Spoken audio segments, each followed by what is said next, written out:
दोस्तों 6 दिसंबर 2026 दोपहर के 2 से 4 बजे के बीच आपका क्लैट एग्जामिनेशन होने वाला है। तो सबसे पहली चीज तो दो चीजें बहुत ज्यादा इंपॉर्टेंट होती है, एक तो मेरी लैंग्वेज में पकड़ और दूसरी मेरी कैलकुलेशन कैसी है। ये दोनों चीज डिसाइड करेंगे कि तुम क्यूटी में कितने मार्क्स लेकर आ पाओगे। Every question deserves attention, but not every question deserves your time. क्योंकि पेपर तुम्हारी इंटेलिजेंस से पहले तुम्हारी डिसीजन मेकिंग चेक करती है कि यहाँ पर क्या कोई एग्जाम्पल और एक्सेप्शन का ही हमें कोई जजमेंट दिया हुआ है या कोई डिसीजन दिया हुआ है जो सुप्रीम कोर्ट, हाई कोर्ट या किसी भी और अथॉरिटी से आया हुआ हमारे पास में। तो अगर बैकलॉग नहीं है तो एक बार आप पूरे के पूरे टॉपिक्स को एक बार रिकॉल कर लो, रिवाइज कर लो, जितने हो सकते हैं उतना रिवाइज कर लो जितने अभी तक आपने पढ़े हैं। What you need is the right strategy, and in this video I will give you a complete 4-month roadmap जो आपको हेल्प करेगा क्लैट में एक्सेल करने में। हेलो दोस्तों, बच्चों क्लैट एग्जामिनेशन डेट आ चुकी है, नोटिफिकेशंस आ चुके हैं, फॉर्म फिलिंग प्रोसेस बस स्टार्ट होने वाला है। दोस्तों 6 दिसंबर 2026 दोपहर के 2 से 4 बजे के बीच आपका क्लैट एग्जामिनेशन होने वाला है। अगर हम आज से, जब आप ये वीडियो देख रहे होंगे बच्चों, एग्जैक्टली हम कहीं ना कहीं 100 डेज के गैप पे हैं। देखिए डेज थोड़े से आगे पीछे हो सकते हैं। इन 100 दिनों की हमारी एआर की क्या स्ट्रैटेजी होनी चाहिए। देखिए एआर एक सरप्राइजिंग सब्जेक्ट रहा है बच्चों, तो कैसे इससे हम मैक्सिमम बेनिफिट लें, कैसे इससे हम मैक्सिमम अपने मार्क्स को इंक्रीज करें और रैंक को इंप्रूव करके टॉप एनएलयू में जाए। आज इस सेशन में मैं बहुत बेसिक लेवल पे और इम्प्लीमेंटेबल ऐसी स्ट्रैटेजी बताऊंगा जो आप अगले 100 दिन में इनपुट करके कुछ अच्छा गेन कर सकें यार में। ये मेरा प्रॉमिस है। चलिए स्टार्ट करते हैं। सबसे पहले हमारे पास 100 डेज हैं बच्चों। बेसिकली एआर में जो हमारे टॉपिक्स हैं वो 8 के आसपास हैं। देखिए कोर्स पे बहुत सारी चीजें और भी हो सकती हैं, पर जो पेपर में आता है आप मान के चलो 8 टॉपिक्स हैं। 8 टॉपिक्स हमारे पास हैं। कौन कौन से? ब्लड रिलेशन है, डायरेक्शन डिस्टेंस है, रैंकिंग अरेंजमेंट है, सीटिंग अरेंजमेंट है, स्लॉगिज्म है, कोडिंग डिकोडिंग है, पजल है। पजल आप ध्यान रखिएगा बच्चों, पजल हमारे लिए बहुत इंपॉर्टेंट है और इससे क्वेश्चंस आते हैं। एंड द लास्ट वन, सबसे आखिरी हमारे पास आने वाला है, सीरीज है। इन्हीं से क्वेश्चंस क्लैट में या एलेट में आते हैं बच्चों। इनमें से जो पजल है, क्योंकि हमारे यहाँ जो क्लैट में क्वेश्चंस बनते हैं वो पैसेज फॉर्म में बनते हैं।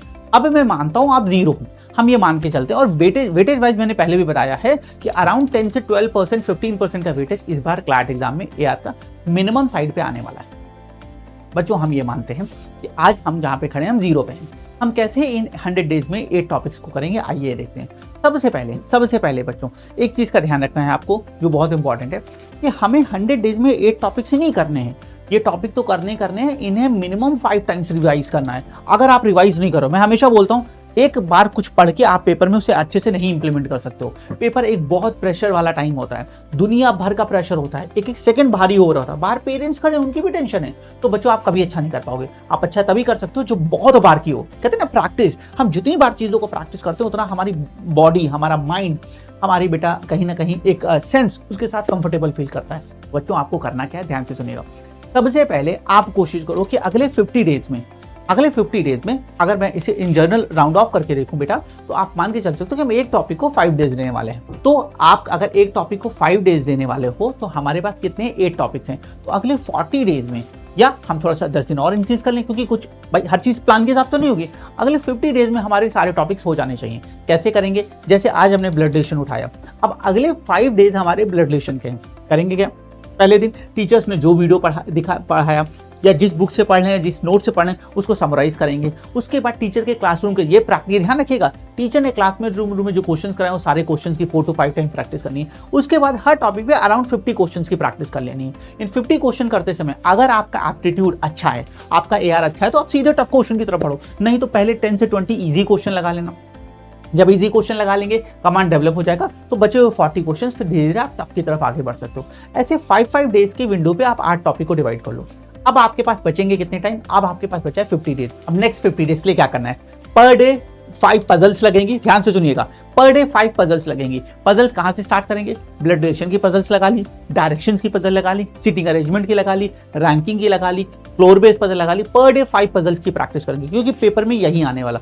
5 नहीं कर पा रहे, आप स्कूल गोइंग है या आप कॉलेज गोइंग है, तो आप कम से कम 3 पजल्स जरूर लगाएं।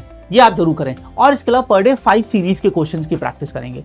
देखिए जब आप सारे टॉपिक्स पढ़ लेते हो तो एट द एंड पजल ही आने वाला, तो हम उसी की प्रैक्टिस करते हैं। तो पर डे 3 या 5 पजल्स और पर डे 5 सीरीज के क्वेश्चंस को करेंगे। ये आपके माइंड को एक्टिव रखेगा। इस तरह के क्वेश्चन पे कैसे रिएक्ट करते हैं, अच्छा हमेशा लेफ्ट साइड पे पहले मानते हैं, ये सेंस डेवलप होता है, ये कोई बता नहीं सकता बच्चों। तो अगले 50 डेज में ये आपके कांस्टेंट है, 5 पजल 5 सीरीज, इस हिसाब से आपको आगे बढ़ना है। Point number 1। पॉइंट नंबर 2, बच्चों इन सब के बीच आपको मॉक को, ये तो मैंने सिर्फ एआर के लिए बात की है बच्चों, एआर में आप इतना कर लोगे इतना सफिशिएंट है, आप इसको बहुत अच्छे से यूटिलाइज कर सकते हो। ठीक है, अच्छा एक चीज और, क्या सीधे टफ पजल की तरफ बढ़ना है? नहीं, देखिए क्लैट में हमारे मॉडरेट डिफिकल्टी आती है, एलेट में बहुत ईजी आती है, हम तो दोनों की प्रिपरेशन करें। तो आपको ऐसा कोशिश करना है कि अगर आप 5 पजल लगा रहे हो, 3 आपने मॉडरेट लगा ली, हाई साइड लगा ली, 2 आपने इजी लगा ली, ऐसे करके मिक्स, ताकि दोनों का, देखिए एलिट की पजल्स बहुत बार आप एलिमिनेशन से तुरंत कर लोगे, पर क्लैट में ऐसा काम नहीं होता, वहां आपको बनाना पड़ता है, सॉल्व करना पड़ता है। तो बच्चों बहुत सिंपल सब्जेक्ट है, सिंपल ही रखिए।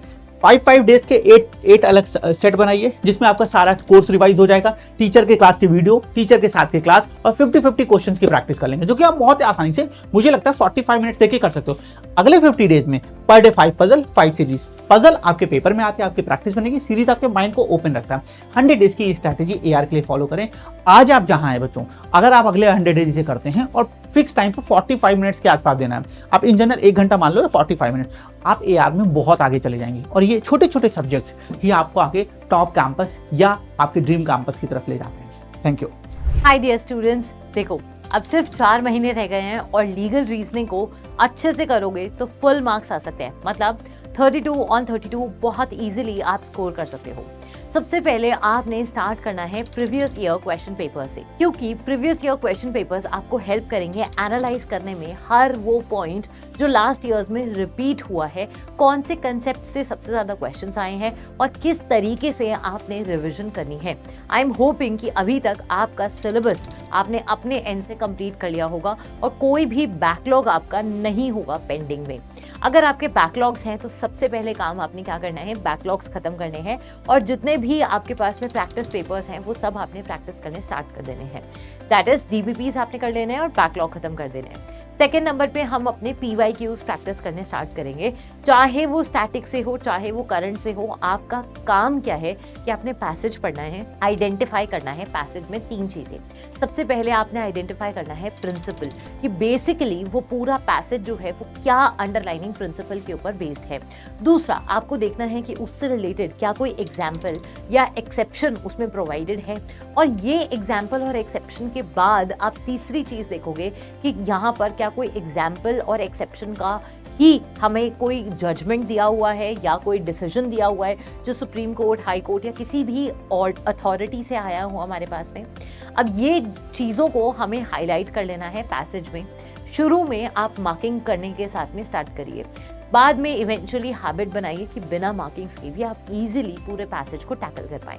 अब अगला स्टेप आपके लिए क्या होने वाला है कि आप बनाने वाले हैं एक एरर नोटबुक। इस एरर नोटबुक में सिंपली बस ये नहीं लिखना कि क्या सही हुआ, क्या गलत हुआ, क्या तुक्का मारा आपने।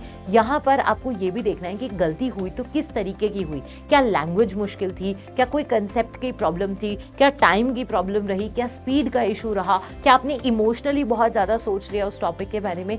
ये प्रॉपर एनालिसिस करते करते विद इन अ वीक और 2 आपके पास में एक ये एनालिसिस आ जाएगा कि आप जो भी लीगल रीजनिंग में गलती कर रहे हो उसका बेसिस क्या है, what is the prime reason why you are committing a mistake again and again. अगला आपका काम रहेगा एवरी डे लीगल रीजनिंग पढ़ना है और प्रैक्टिस करना है। आप अपने दिन में सिर्फ 30 मिनट्स डेडिकेट कर दीजिए, जिसमें जो भी आपको पढ़ाया जा रहा है लीगल रीजनिंग में वो आप रिवाइज करेंगे एंड प्रैक्टिस करेंगे। मान लीजिए उस दिन आपकी कोई क्लास नहीं है, आपने मॉक दिया तो उसका एनालिसिस करेंगे। इसके बाद आपके लिए इम्पॉर्टेंट ये बनता है कि हर हफ्ते के 2 मॉक्स लगाना आप स्टार्ट कर देंगे। ये मॉक्स करने कैसे हैं, आप अपना ऑर्डर भी फिक्स कर सकते हैं। नाउ इज़ द टाइम जब आप एक्सपेरिमेंट करके अपना ऑर्डर फिक्स कर दीजिए। जैसे कुछ बच्चे होंगे वो इंग्लिश, मैथ्स, लॉजिकल, जीके फिर लीगल करेंगे। कोई भी पैटर्न आप चूज़ कर सकते हैं, बट फिक्स योर पैटर्न। उससे आपको बहुत ईज होगा, जब भी आपका एग्जाम होगा आप उसी पैटर्न को फॉलो करेंगे। साथ में एक और इम्पॉर्टेंट चीज़ है कि चाहे आप ऑनलाइन मॉक दे रहे हो, ऑफलाइन मॉक दे रहे हो, स्टार्ट यूजिंग OMR, क्योंकि OMR फिलिंग और बबलिंग भी एक अपने आप में आर्ट है जो बाद के टाइम्स पे बहुत ज़्यादा हेक्टिक बन जाता है। Start doing it right now. इसके अलावा डू नॉट फॉल्टर, आप टाइम जो है वो 2 से 4 का ही रखिए। 2 to 4 के बीच में आप अपनी प्रेपरेशन जो है वो फुल फ्लेजेडली करिएगा। इसके साथ में एक और इम्पॉर्टेंट चीज़ ये भी रहेगी कि सिर्फ क्लैट पे फोकस मत करिएगा। अगर आप एलेट का एग्जाम भी देने का सोच रहे हैं तो एलेट बेसिस मॉक्स भी आपने करने हैं। दोनों ही चीज़ों में एक सिमिलर क्या कंसेप्ट रहता है कि पहले प्रिंसिपल आता है और फिर उस प्रिंसिपल का एनालिसिस आता है आपके पास में और फिर उससे रिलेटेड कुछ क्वेश्चंस आते हैं। बिल्कुल सेम पैटर्न रहता है। एलेट में ये बहुत कंसाइज हो जाता है 2-2 लाइंस में, बट जब हम क्लैट देखते हैं तो क्लैट में ये थोड़ा फुल फ्लेजेड रूप में हमें दिखाई देता है। इसके अलावा ज्यादा कुछ डिफरेंसेस नहीं है। साथ में एक चीज जो बहुत बच्चे मिस आउट कर जाते हैं लीगल रीजनिंग में, दैट इज कि आप करंट लीगल को बिल्कुल भी ध्यान नहीं देते। बट यहाँ पर आपने ऐसी गलती बिल्कुल नहीं करनी है। 2 चीजें बहुत इंपॉर्टेंट रहती हैं आपके लिए लीगल में, एंड दैट इज एक तो करंट लीगल जजमेंट्स जो भी आपके जनवरी से लेकर नवंबर तक आती हैं, ये सब इंपॉर्टेंट है आपके लिए। और दूसरा जो लैंडमार्क जजमेंट्स हैं उसका बेसिस आपको पता होना चाहिए कि भाई उस जजमेंट में क्या ले डाउन किया गया था बाय द सुप्रीम कोर्ट।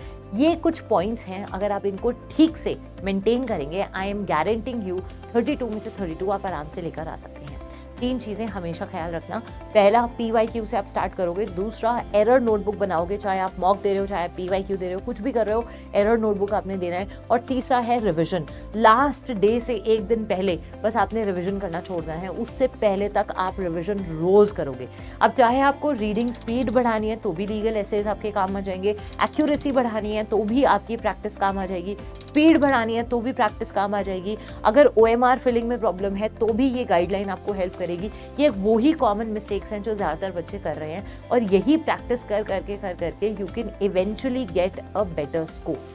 तो ये इम्प्लीमेंट करना, एंड आई होप कि तुम्हें 32 में से 32 फुल मार्क्स मिले in this CLAT 2027। All the best. Hi everyone, this is Manu Mishra. Welcome you all on this specific platform PW CLAT and to this specific session जिसमें आज हम एक बहुत ही important strategy पर डिस्कस करने वाले हैं। So let's start, right?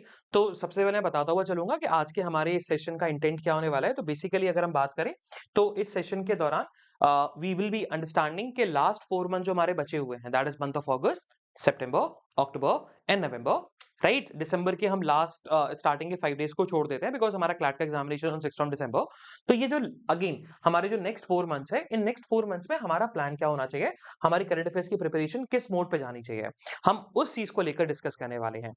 अब अगर हम यहाँ पर बात करते हुए चले तो हम क्या डिस्कस करेंगे सेशन के दौरान। इस सेशन के दौरान वी विल बी डिस्कसिंग कि आपको क्या करना चाहिए in the next 4 months, month wise, daily basis पर, what are the sources you have to stick on, कौन कौन से सोर्सेज पे आपको स्टिक रहते हुए चलना है, राइट। एंड उसके साथ साथ जो भी आपकी प्रॉब्लम्स आती हैं उन प्रॉब्लम्स को भी हम डिस्कस करते हुए चलेंगे। So you will get a full road map, a complete road map. बस आपको क्या करना है, for the next 10 to 15 minutes you have to listen it very much carefully. अगर आपको लगता है नोट्स बनाने की जरूरत है, नोट्स बनाते हुए चलो, उसको एक ब्लैंक पेपर पे लिख लो, जिससे आपको आने वाले समय में या फिर जब आपको कंफ्यूजन होगा तो क्लैरिटी मिलती हुई नजर आएगी, राइट। So let's start. सबसे पहले जब हम यहाँ पर बात करते हुए चलते हैं, पहली चीज, अगर किसी ने प्रीवियस ईयर पेपर का एनालिसिस नहीं किया, I would simply be recommending just do the analysis of the 2020 से लेकर till what, till 2026, है ना। तो 2026 तक के आपको पेपर का, प्रीवियस ईयर पेपर का एनालिसिस करते हुए चलना है।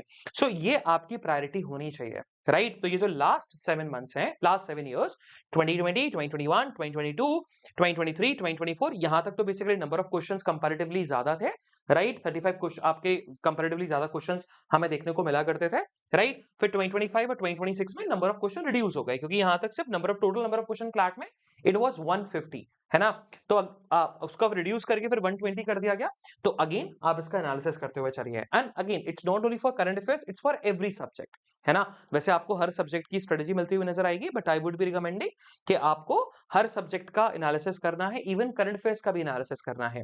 अब जब करंट अफेयर्स का आप एनालिसिस करोगे ना, तो आपको एक चीज यहां पर दिखते हुए नजर आएगी, and that is about what, that is about कि यार क्लैट में ना मेजर टॉपिक्स बेसिकली बहुत आते हुए नजर आते हैं, और यही मेजर टॉपिक्स अगर हम करके चले गए, देन हम लोग बहुत हद तक क्लैट में जो क्वेश्चन पूछे जाते हैं हम उनको आराम से डन डस्टेड करते हुए नजर आएंगे, राइट। लेकिन अगेन अब क्लैट तो आप कर ही रहे हो, तो ऑब्वियसली बात है वन लाइनर भी हमारे लिए इंपॉर्टेंट हो जाता है। ये वन लाइनर क्यों इंपॉर्टेंट हो जाते हैं, ये वन लाइनर बेसिकली इंपॉर्टेंट होता हुआ नजर आता है for what, for the elite, है ना। सो डू रिमेंबर, ये अगर कोई है तो ये आपको एलिट के पर्सपेक्टिव से बेसिकली आपको पढ़ने की जरूरत है ना। Same goes with static GK. अब अगर हम स्टैटिक जीके की यहां पर बात करते हुए चले तो ये जो स्टैटिक जीके है ये एलिट के पर्सपेक्टिव से तो इंपॉर्टेंट हो ही जाता है, राइट। एंड उसके साथ साथ राइट जो करंट अफेयर्स के टॉपिक्स है उनका बैकग्राउंड भी। तो करंट अफेयर्स के टॉपिक्स का बैकग्राउंड भी अगर हम बात करते हुए चलें तो वो भी तो पार्ट है किसका, दैट इज ऑफ आपके स्टैटिक जीके का। तो उसको आपको कवर करते हुए चलना है। एंड सम ट्रिवियल इशू, तो कुछ ट्रिवियल टॉपिक्स हैं उनको भी आपको कवर करते हुए चलना पड़ेगा फॉर द एलिट के पर्सपेक्टिव से। लेकिन मेनली आपके ये मेजर टॉपिक्स हैं, अगर आपने इन मेजर टॉपिक्स को कवर कर लिया ना, आप ये सिंपल ऑब्जर्व करोगे कि हर साल कुछ मेजर टॉपिक्स पे ही पैसेज आए हैं, उनके अराउंड ही क्वेश्चंस पूछे गए हैं, राइट। अब क्वेश्चंस ऑब्वियसली बात है करंट अफेयर से भी रिलेटेड हो सकते हैं, उसके स्टैटिक पोर्शन से भी रिलेटेड हो सकते हैं, राइट। उससे रिलेटेड जो कुछ ट्रिवियल इश्यूज हैं, ट्रिवियल टॉपिक्स हैं, let me give the example. जैसे अगर पूछ लिया गया आपका इस बार के क्लैट में अगर पूछा गया है रिगार्डिंग दी आपके प्रोटेस्ट को लेकर, है ना। तो प्रोटेस्ट को लेकर अगर पूछा है क्योंकि सीजीपी ने प्रोटेस्ट यहां पर बहुत ज्यादा किया है ना, तो क्वेश्चन ये भी बन सकता है कि भैया सीजीपी के फाउंडर कौन है ना। तो कुछ ट्रिवियल टॉपिक्स जो है, छोटे मोटे टॉपिक्स जो है, राइट, वन लाइनर में भी आ सकता है, राइट। अब स्टैटिक को लेकर पूछ लिया जाएगा भैया ये बताइए कि लास्ट टाइम हमारे देश में कौन सा ऐसा मेजर प्रोटेस्ट हुआ था, या फिर नेपाल के जेनजी प्रोटेस्ट के बारे में पूछ सकते हैं, है ना। आपके बांग्लादेश के आपके जो यूथ प्रोटेस्ट हुआ था उसके बारे में पूछ सकते हैं, क्योंकि कहीं ना कहीं हमारे नेबरिंग कंट्रीज में भी प्रोटेस्ट दिखता हुआ नजर आया। तो अगेन वहां से आपका कहीं ना कहीं आप लिंक करते हुए नजर आ सकते हो। आगे बढ़ते हुए चलेंगे। देन अब सोर्सेस, आपको कौन कौन से सोर्सेस पे स्टिक रहना है। देखो ये मैं सोर्सेस बता रहा हूं, ये sources you have to stick on, मतलब इनका कोई ऑल्टरनेटिव नहीं है, आपको ये करना पड़ेगा, राइट। जैसे सबसे पहले अगर हम यहां पर बात करें newspaper, so reading the newspaper and doing the analysis, right, ये दोनों चीजें आपको करनी पड़ेंगी। और मैं आपको हमेशा बोलता हूं कि भैया एनालिसिस को ना आप लोग एनालिसिस की तरह मत देखो, आप एनालिसिस को देखो as a daily current affairs class की तरह, है ना। तो अगर आप एनालिसिस को डेली करंट अफेयर्स क्लास की तरह देखोगे ना, if you watch the analysis as a daily current affairs की क्लास की तरह, तो कहीं ना कहीं आपके करंट अफेयर्स में एनहेंसमेंट होता हुआ नजर आएगा। Always remember that, clear. अब वहीं जब हम यहां पर बात करते हुए चलते हैं, सेकंड जो आपका सोर्स होना चाहिए that is your classes. Never skip the classes, always watch the classes and do make notes, make your own notes of the classes. Then कुछ यूट्यूब सेशंस होते हैं, जैसे टॉपिक ऑफ द वीक हम लेके आते हैं, मैं लेके आता हूं, उनके तमाम लेके आते हैं, मल्टी राउंडअप्स होते हैं, वीकली एनालिसिस होता हुआ नजर आता है, तो उनमें भी बहुत सारे टॉपिक्स हम कवर करते हुए चलते हैं। Then again magazines, right, magazines ये मंथली मैगजीन्स होती है। अब इन मंथली मैगजीन्स को रिवीजन पर्पज से आप इसको यूज करते हुए चलो, right. So use these magazines for revision purpose, के लिए ये आपकी प्रायोरिटी होनी चाहिए। और जब हम बात करते हैं next one, it's about the one day one topic. Now one day one topic that means it's a part of self study, right. ये सेल्फ स्टडी है। अब आप खुद सोचो, इवन आपका बैकलॉग भी है ना, इवन आपका बैकलॉग भी है, तो अगर आपको बैकलॉग कंप्लीट करना है, या फिर आपको अगर रिवीजन भी करना है, या फिर आपको खुद से कोई टॉपिक कवर करना है, तो आप इस प्रिंसिपल को यूज करते हुए नजर आ सकते हो। तो it can be use for the revision, it can be use for the what backlog, है ना। अब बैकलॉग में ऑब्वियसली बात है, नंबर ऑफ टॉपिक्स को बढ़ा लो, वन डे 2 टॉपिक्स या 3 टॉपिक्स कर लो, same goes with revision, right. And even उसके साथ साथ, राइट, अगर हम यहां पर बात करें तो self study as well, right, self study as well. तो अगेन तो ये तीनों के लिए आपका ये प्रिंसिपल अप्लाई होता हुआ चलेगा। अब आप खुद सोचो, जैसे अभी हम बात करें मिनिमम मान के चलते 100 डेज हमारे बचे हुए हैं, है ना। वैसे 120 डेज से बल्कि कंपैरेटिवली ज्यादा ही है, लेकिन हम मान के चलते 100 to 120 डेज अगर आपके बचे हुए हैं, तो 100 से 120 डेज अगर आपने डेली बेसिस पर इस प्रिंसिपल को फॉलो किया, तो आप अपने एंड से खुद से ही 100 से 120 टॉपिक्स खुद करते हुए नजर आओगे, राइट। और ये हम तब बोल रहे हैं जब आप एक दिन में एक टॉपिक कंप्लीट कर रहे हो, राइट, एक दिन में एक टॉपिक कंप्लीट करते हुए चल रहे हो, राइट। नाउ लेकिन एक चीज और, आप अपने नोट्स को ना थीम वाइज डिवाइड करो, वो समय अब आ चुका है। तो पहले तो आप टेबल ऑफ कंटेंट बनाओ, मतलब टेबल ऑफ बेसिकली आपका टॉपिक्स बनाओ कि टेबल ऑफ टॉपिक्स हैं, और उनको थीम वाइज डिवाइड करो। जैसे थीम वाइज मैंने आपको मेजरली थीम्स यहां पर डिवाइड करके दी हुई है, राइट। नेशनल की थीम, इंटरनेशनल की थीम, इकोनॉमी की थीम, पॉलिटी एंड गवर्नेंस की थीम, साइंस एंड टेक की थीम। अब ये जो है ना, ये वाला जो पोर्शन है, ये जो पोर्शन है, ये वाला पोर्शन, ये पोर्शन बेसिकली आपके एलिट के लिए बड़ा इंपॉर्टेंट है ना। ये जो पोर्शन है ये आपके एलिट के लिए बड़ा इंपॉर्टेंट है। तो एलिट के पर्सपेक्टिव से एलिट के पर्सपेक्टिव से आप इन पोर्शन को नहीं छोड़ सकते, तो इन पोर्शन को भी आपको कवर करते हुए चलना एलिट के पर्सपेक्टिव से, that is sports and awards, right, that is place in news, static GK and person in news. और वहीं ये थीम्स में मेजर थीम्स आपकी होती हुई नजर आएंगी जो कि क्लैट के पर्सपेक्टिव से और एलिट के पर्सपेक्टिव से दोनों है, बट एलिट के पर्सपेक्टिव से एडिशनल चीजें आपको ये करते हुए चलनी है ना। आप बोलते हो ना कि सर एलिट का करंट अफेयर्स कंपैरेटिवली डिफिकल्ट आता है, डिफिकल्ट नहीं होता है, आप इन चीज को कवर नहीं करते हो इस वजह से। क्लियर? चलो देन डेली रूटीन क्या होना चाहिए। नाउ दिस इज समथिंग जिसको लेकर बहुत लोग कंसर्न है कि सर डेली रूटीन बता दो कि डेली बेसिस पर हमें क्या कवर करते हुए चलना है। देखो डेली रूटीन बड़ा सिंपल है, न्यूज़पेपर एनालिसिस ये आपका डेली बेसिस पे होना चाहिए, रिवीजन आपको करते हुए चलना है, वन लाइनर्स आपको करते हुए चलना है, 2 से 3 टॉपिक मैगजीन से डेली बेसिस पे कवर करो, है ना। और classes and one day one topic या one day two topic depending on के टॉपिक की लेंथ क्या है, टॉपिक की लेंथ क्या है, उस बेस पे करते हुए चलना है। तो ये आपका बेसिकली डेली रूटीन होता हुआ नजर आना चाहिए, newspaper analysis, revision, one liners, 2 and 3 topics from the magazine, जिससे मैगजीन के टॉपिक्स भी रिवाइज होते हुए चलेंगे, रिवीजन भी होता हुआ चलेगा, मैगजीन भी कंप्लीट होती हुई चलेगी, और classes and one day one topic ये आपको कवर करते हुए चलना है, क्योंकि क्लासेस डेली बेसिस पे नहीं होती है ना। तो डन, राइट। अब अगेन अब पॉइंट इस बात का है, एक सेकंड रुकिएगा, एक सेकंड दीजिएगा बस। हाँ जी, तो अब पॉइंट इस बात का है, अब हम थोड़ा सा ना मंथ वाइज चलते हुए चलेंगे, मंथ वाइज देखते हुए चलेंगे। जैसे हमारी प्रायोरिटी जो है 15th ऑफ अगस्त तक क्या होनी चाहिए। सबसे पहला क्वेश्चन कि हमारी 15th ऑफ अगस्त तक नेक्स्ट 15 डेज में हमारी प्रायोरिटी क्या होनी चाहिए। हमारी सबसे पहली प्रायोरिटी जो होनी चाहिए करंट अफेयर्स को लेकर, that is you have to cover the backlogs. आपको पूरे का पूरा बैकलॉग कवर करना है। अगर आपका बैकलॉग नहीं है, वेल एंड गुड, उससे बेहतर कुछ नहीं हो सकता। तो अगर बैकलॉग नहीं है तो एक बार आप पूरे के पूरे टॉपिक्स को एक बार रिकॉल कर लो, रिवाइज कर लो, जितने हो सकते हैं उतना रिवाइज कर लो, जितने अभी तक आपने पढ़े, है ना। तो पहले तो बैकलॉग कवर करो। बैकलॉग को लेकर हम लोग ऑलरेडी बहुत सारे सेशंस लेके आ चुके हैं, प्रपथॉन हमने कर लिया, राइट, नेक्सस 2.0 चल रहा है, उसमें भी हम बैकलॉग के टॉपिक्स कवर करते हुए चल रहे हैं, है ना। और मैगजीन्स भी हैं, तो अगेन ये सारी चीजें आपको करनी पड़ेंगी, है ना, तभी आपका बैकलॉग कवर होता हुआ चलेगा। रीडिंग हैबिट, अब रीडिंग हैबिट बेसिकली आपको ये बनाने की जरूरत है, क्योंकि see it's not only for the current affairs, क्योंकि करंट अफेयर्स में पैसेज तो आते हैं, वैसे तो हमें पैसेज पे ज्यादा रिलाई करना नहीं होता, but sometimes we have to rely on the passage. लेकिन उसके साथ साथ एक और चीज, राइट, बाकी सब्जेक्ट्स में भी आपका बाकी सब्जेक्ट्स में रीडिंग हैबिट की जरूरत है, तो अगेन रीडिंग इंटेंसिव करिए। और इसका बेस्ट सोर्स क्या है? न्यूज़पेपर, उससे कोई बेहतर सोर्स नहीं है।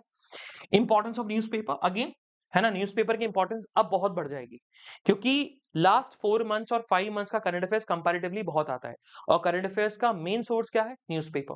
तो न्यूज़पेपर रिलाई करिए, है ना। और स्टैटिक जीके, मतलब सॉरी, स्टार्ट गिविंग दी मॉक्स। अगर आप लोगों को अभी भी इंतजार कर रहे हो कि पहले अगर हम सिलेबस कंप्लीट कर ले फिर मॉक देंगे, कभी नहीं, ये आप सबसे बड़ी डिलेमा में, है ना, आप सबसे बड़ी गलती कर रहे हो। मॉक्स देना स्टार्ट कर दो, जिन्होंने नहीं किया स्टार्ट कर दीजिए, जिन्होंने कर दिया वेल एंड गुड, लेकिन मॉक्स के साथ साथ एनालिसिस भी करना बहुत ज्यादा जरूरी है। नाउ मिड अगस्त से लेकर मिड सितंबर, तो जो 30 डेज होंगे, right, mid of 16th of अगस्त से लेकर 15th ऑफ सितंबर तक आपको मॉक्स में डीप डाउन करना है और सेक्शनल टेस्ट देते हुए चलना है, सेक्शनल प्रैक्टिस करते हुए चलना है। आपको सेक्शनल प्रैक्टिस मिलते हुए चलेंगे, आपको क्विजेस मिलते हुए चलेंगे, राइट, उसके साथ साथ, राइट, एनालिसिस, तो सॉरी रिवीजन, तो रिवीजन इज समथिंग जो कि आपको करते हुए चलना है, ये आपका टास्क होना चाहिए करंट अफेयर्स को लेकर। एंड बाकी सब्जेक्ट्स में भी आप इस चीज को फॉलो कर सकते हो। And never forget to do the analysis. Analysis करने से आपको पता लगेगा, जैसे आपने पढ़ा सीजीबी प्रोटेस्ट, सीजीबी प्रोटेस्ट में पैसेज आया, 5 क्वेश्चन आए, उनमें से आपने 3 कर लिए, 2 नहीं कर पाए। अब ये 2 क्वेश्चन क्यों नहीं कर पाए, ये एनालिसिस के दौरान ही पता कर पाएगा, राइट, एनालिसिस के थ्रू ही आप इसको पता करते हुए नजर आओगे, तो एनालिसिस करते हुए नजर आइए। नेक्स्ट मिड सितंबर से मिड ऑफ अगस्त, तो जो आपके नेक्स्ट 30 डेज होंगे, मॉक स्कोर को इंप्रूव करने की कोशिश करो, स्पेसिफिकली करंट अफेयर्स के स्कोर को इंप्रूव करने की कोशिश करो, क्योंकि अब तक आपने बहुत सारे टॉपिक्स पढ़ लिए हैं, और वो टॉपिक्स क्योंकि बैकलॉग भी कवर हो गया है, रिवीजन भी हो चुका है एक बार, है ना। तो अगेन कैसे हमें इंप्रूव करना है, कहां पर हमारी कमी आ रही है, क्यों हमारा स्कोर नहीं आ रहा, कैसा ऐसा टॉपिक है जो हमने कवर नहीं किया, सारे के सारे टॉपिक्स का रिवीजन करिए। और करंट अफेयर्स की जो कंपाइलेशन, मतलब जो मंथली मैगजीन्स है, उन मंथली मैगजीन्स को अब रिवीजन मोड पे लाना स्टार्ट करो, है ना, उल्टा चलते हुए चलो। जैसे मिड सितंबर से मिड अक्टूबर है, तो सबसे पहले अगस्त, जुलाई, सितंबर, अगस्त, राइट, सितंबर, अगस्त, जुलाई, जून, इस मैगजीन्स को आप एक बार क्या करते हुए चलिए, अब रिवीजन मोड पे लेते आते हुए चलिए, है ना। रिवीजन आपको इन चीज का करना पड़ेगा, है ना। नेक्स्ट मिड अक्टूबर से mid of November, so again जो भी आपके डाउट्स हैं करंट अफेयर्स को लेकर या बाकी सब्जेक्ट्स को लेकर, अब उनको क्लियर करते हुए चलो। और जो भी लेफ्ट टॉपिक्स हैं, जो भी आपके करंट अफेयर्स में टॉपिक्स बच गए हैं, जो आपने छोड़ा था, जो आपको लग रहा था कि हम बाद में करेंगे, अभी समझ में नहीं आ रहा है, उनको करने का समय आ चुका है। तो जो रिमेनिंग पोर्शन था उनको कवर करते हुए चलिए, और इसी 30 डेज में आपको सेकंड टाइम रिवीजन करते हुए चलना है, और उसके साथ साथ जो चल रहा है क्लासेस के अंदर, जो डेली रूटीन है, वो तो करनी करना है, वो तो करनी करना है, खुद से पढ़ाई करनी है, वन डे वन टॉपिक करनी करना है, राइट, न्यूज़पेपर पढ़ना है। उसके साथ साथ ये एडिशनल चीजें हैं जो आपको करती हो, एडिशनल चीजें नहीं है, मतलब ये आपका साथ साथ चीजें आपको करते हुए चलनी पड़ेंगी, राइट, ये चीज। एंड जो लास्ट के 15 डेज होंगे, उन लास्ट के 15 डेज में आपको करंट अफेयर्स का रिवीजन करते हुए चलना है, और कुछ नहीं, कुछ you don't have to study a new thing, कुछ नया करंट अफेयर्स नहीं पढ़ना है, और सिर्फ एनालिसिस। तो रिवीजन एनालिसिस, रिवीजन एनालिसिस के रिवीजन कर रहा हूं, सॉल्व कर रहा हूं, कहां कमी आ रही है एनालिसिस करो, राइट, फिर अगेन एनालिसिस से पता करो कि भैया कहां कमी आ रही है, तो उनको ओवरकम करने की कोशिश करो, right. So this should be the strategy for your current affairs, right, for the current affair subject for the next 4 months, है ना, नेक्स्ट 4 मंथ्स के लिए। तो आई होप आपको क्लैरिटी मिली हो, एंड आई होप आप, अगर आपको अभी भी बहुत हद तक अभी हो सकता है समझ में आ गया हो, लेकिन लॉन्ग टर्म तक अगर आपको रखना है, तो मैं आपको यही रिकमेंड करूंगा कि इसके भी ना एक ब्लैंक पेपर में एक बना लो, एक रोड मैप बना लो, रोड मैप बना लोगे, बहुत हद तक क्लैरिटी मिलती हुई नजर आ जाएगी, ठीक है। चलो, so guys that's it for today, है ना, आज के लिए इतना ही रखते हैं। आई होप आपको समझ में आया होगा, आपको क्लैरिटी मिली होगी, आपका रास्ता कंपैरेटिवली थोड़ा आसान हुआ होगा, राइट, आपकी प्रिपरेशन का फॉर द नेक्स्ट 4 मंथ्स के लिए, right. So guys that's it for today, बाकी मिलते हैं नेक्स्ट सेशन में, तब तक के लिए bye bye, have fun and enjoy today, bye everyone, bye bye. एक शॉकिंग फैक्ट बताऊं, अगर कल कंसोर्शियम क्लैट के लॉजिकल रीजनिंग के सेक्शन का पेपर आपको एग्जाम से पहले दे दे, तब भी शायद हजारों बच्चे उसमें सही आंसर्स नहीं कर पाएंगे। प्रॉब्लम पेपर नहीं, प्रॉब्लम है प्रोसेसर, और उस प्रोसेसर का नाम है your brain. Hello everyone, welcome to the platform of PW CLAT. आज इस सेशन में हम जानेंगे कि क्या होना चाहिए वो एग्जैक्ट रोड मैप जो आपको हेल्प करेगा to ace in the logical reasoning section in the last 4 months to CLAT. आज इस वीडियो में मैं आपको बुक्स की लिस्ट नहीं दूंगी, और ना ही ये कि रोज 50 क्वेश्चन सॉल्व करो, सक्सेस तुम्हारे कदम चूमेगी। आज बात होगी तुम्हारी आइडेंटिटी की, क्योंकि अगले 4 महीने में आपने सिर्फ लॉजिकल रीजनिंग पढ़ना नहीं है, एक लॉजिकल इंसान भी बनना है। So welcome to the 4 identity project to ace in logical reasoning. Identity number 1, student से डिटेक्टिव बनो। एक सीन इमेजिन करो, CID का एपिसोड चल रहा है, क्राइम सीन पे 50 लोग खड़े हैं, सब देख रहे हैं, लेकिन क्लू सिर्फ ACP प्रद्युमन को दिखता है। क्यों? उसकी आंखें अलग नहीं है, उसका ऑब्जर्वेशन अलग है। एग्जैक्टली यही है लॉजिकल रीजनिंग। पैसेजेस सब पढ़ते हैं, टॉपर पैसेज को इन्वेस्टिगेट करता है, हर सेंटेंस से स्टेटमेंट पकड़ो, हर पैराग्राफ का मोटिव समझो, और एक दिन आप खुद नोटिस करोगे कि क्वेश्चंस अब डिफिकल्ट नहीं लगते। आइडेंटिटी नंबर 2, आंसर हंटर नहीं, पैटर्न हंटर बनो। एक फनी चीज नोटिस करना कि एक स्टूडेंट ने क्वेश्चन नंबर 7 गलत किया, और अक्सर उसका रिएक्शन होगा, यार ये क्वेश्चन ही अजीब था। नहीं, क्वेश्चन अजीब नहीं था, आप प्रेडिक्टेबल थे। क्लैट सेटर बहुत स्मार्ट होते हैं, उन्हें पता होता है कि मोस्टली स्टूडेंट्स इमोशनल ऑप्शंस को चूज करेंगे, स्टूडेंट एक्सट्रीम वर्ड्स पे जंप करेगा। ऑलवेज, नेवर, एवरीवन जैसे एक्सट्रीम वर्ड्स देख के कंफ्यूज होगा। तो पेपर तुम्हारे अगेंस्ट कॉन्स्पिरेसी नहीं कर रहा, वो आपकी साइकोलॉजी टेस्ट कर रहा है। आइडेंटिटी नंबर 3, पेपर से लड़ना बंद करो, उससे नेगोशिएशन करो। एक और स्ट्रेंज हैबिट, स्टूडेंट्स पेपर खोलते हैं और अंदर से आवाज आती है कि आज एक भी क्वेश्चन नहीं छोड़ूंगा। किसने बोला?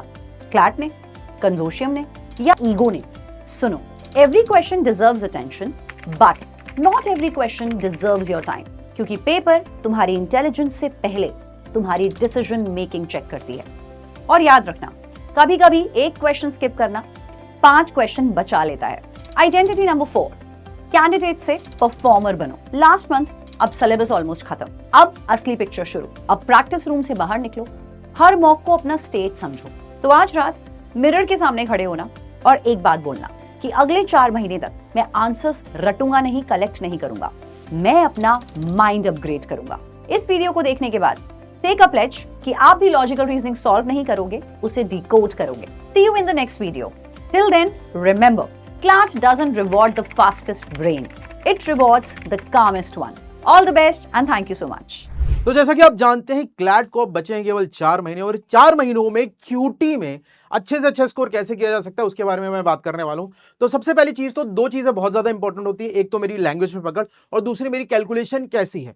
ये दोनों चीज डिसाइड करेंगे कि तुम QT में कितने मार्क्स लेकर आ पाओगे, ठीक है। तो अभी कुछ दिन बचे हुए हैं, 120 डेज बचे हैं। इन 120 डेज में क्या करना है मैं ये बताने वाला हूं। तो सबसे पहली चीज तो ये करनी है कि डेली बेसिस पे तुम्हें 2 केसलेट सॉल्व करनी है। अगर तुम डेली बेसिस पे 2 केसलेट सॉल्व करोगे तो definitely you can go far.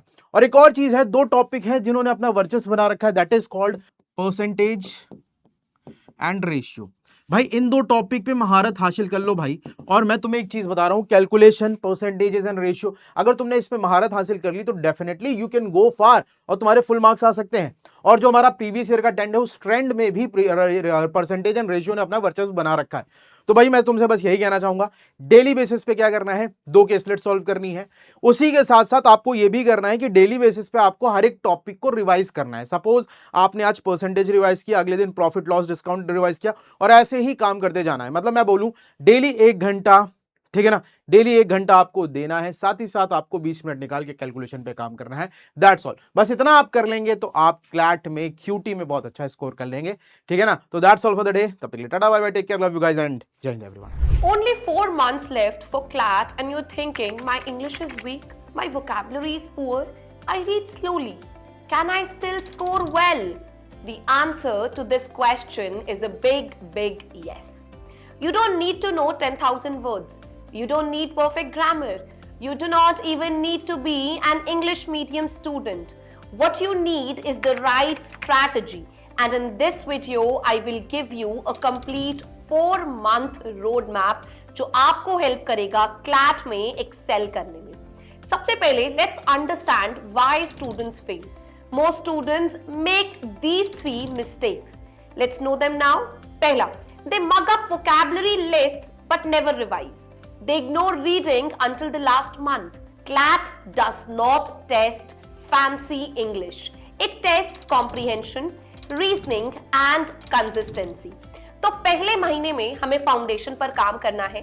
Daily reading, अब डेली रीडिंग कम से कम 45 to 60 minutes you have to give. अगर पूरा न्यूज़पेपर नहीं पढ़ पा रहे हो तो 4 आर्टिकल्स पढ़ लो एडिटोरियल एक्सप्लेन सेक्शन से। वोकैबुलरी के लिए वर्ड पार मेड इजी सॉल्व करो। डेली बेसिस पर 20 से 25 वर्ड्स याद करने की कोशिश करो पॉकेट डायरी स्ट्रैटेजी से और उसको रिवाइज करने की कोशिश करो। अब बात करते हैं ग्रामर की। ग्रामर के लिए आपको सभी parts of speech, subject verb agreement, modifiers, parallelism and pronoun, ये 5 टॉपिक तो जरूर कवर करने हैं और ये हम ऑलरेडी क्लासेस में भी कवर कर चुके हैं और यूट्यूब पर भी, तो आप ये यहां से भी देख सकते हैं। अब बात करते हैं रीडिंग कॉम्प्रिहेंशन प्रैक्टिस की।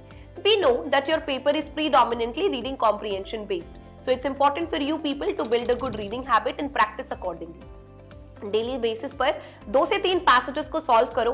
अभी टाइमर लगाने की जरूरत नहीं है। बेसिक फाउंडेशन पर काम करना है और अंडरस्टैंडिंग पर काम करना है। जो भी इंपॉर्टेंट बेसिक कंसेप्ट्स होते हैं, मेन आइडिया क्या है, मेन थीम क्या है, वोकैबुलरी इन कॉन्टेक्स्ट क्या होता है, टोन क्या है, फिगर ऑफ स्पीच क्या है, पर्पस क्या है, ये सभी कवर करने की कोशिश करो। अब आता है सेकेंड मंथ। सेकेंड मंथ में आपको अपनी स्पीड पर काम करना है। Now start timing yourself. अब आपको टाइमर लगाकर पैसेजेस सॉल्व करने हैं। डेली बेसिस पर 4 से 5 पैसेजेस प्रैक्टिस करो, वोकैबुलरी रिवाइज करो, क्रिटिकल रीजनिंग पर ध्यान दो और पैरा जंबल्स सॉल्व करने की कोशिश करो। And my dear students, you need to remember one thing, speed comes from reading, accuracy comes from analysis. Please remember this. Next month third, अब आपको काम करना है मॉक्स पर। Now this is going to be your mock oriented preparation. This is where ranks improve. आपको महीने में 4 sectional test तो देने ही है। PYQs भी सॉल्व करने हैं ताकि पैटर्न पता चले, क्वेश्चन टाइप्स पता चले। इसके साथ साथ मॉक टेस्ट लगाने भी जरूरी है। हफ्ते के 1 से 2 मॉक टेस्ट लगाओ। एक एरर नोटबुक रखो, उसमें लिखो why was my answer wrong. मैंने आपको इतनी बार समझाने की कोशिश की है कि एनालिसिस आपको बहुत हेल्प करता है। अगर कोई क्वेश्चन आपका सही हो जाता है तो आपको देखना है वो क्वेश्चन शॉर्ट था या तुक्का था। कोई क्वेश्चन छूट जाता है तो टाइम मैनेजमेंट की वजह से छूटा है या आता नहीं था। इसके बाद देखो कैसे उस एरर को आप करेक्ट करते हो और फिर रेक्टिफाई करना है। ये जो आपकी एरर नोटबुक रहने वाली है, ये आपकी सबसे अच्छी टीचर होगी जो आपको हेल्प करेगी इंप्रूवमेंट में। Now talking about the final month, the 4th month, which is going to be your final sprint. Now stop learning everything. Start revising. अब नई चीजें पढ़ने का टाइम नहीं है, अब रिवाइज करने का टाइम है। अब आपको हफ्ते में 2 से 3 मॉक टेस्ट लगाने हैं, वोकैबुलरी की रिविजन्स करनी है, ग्रामर की रिविजन्स करनी है और आरसी की जितनी प्रैक्टिस हो सके उतनी प्रैक्टिस। डू नॉट पैनिक अगर आपके मॉक्स के स्कोर फ्लक्चुएट करते हैं। अपने एनालिसिस को इंप्रूव करो। नाउ डियर स्टूडेंट्स, जो आपका टाइम टेबल है वो कुछ ऐसा होगा: newspaper reading 45 minutes, vocabulary 30 to 40 minutes, grammar 20 minutes, reading comprehension 40 to 45 minutes, error analysis 10 से 15 मिनट। डेली बेसिस पर 2.5 से 3 घंटे अपनी प्रिपरेशन को दो and you are sorted. Common mistakes जो बच्चे करते हैं, जो आप लोगों को अवॉइड करनी है: मेमोराइजिंग 5000 वर्ड्स, नहीं करना है। Next, reading only summaries, no. Next, ignoring previous year papers, no. Pattern समझना है। Skipping mock analysis, a big no. Guess work पर डिपेंड करना, again a very big no. ये चीजें अवॉइड करनी है। If you are starting from zero today, please do not compare yourself with someone who has been preparing for a year. Compare yourself with who you were yesterday and remember these golden words. 4 months of disciplined preparation can completely change your CLAT rank. And as I have always said, if you know you want to achieve this, work hard for it. Start today.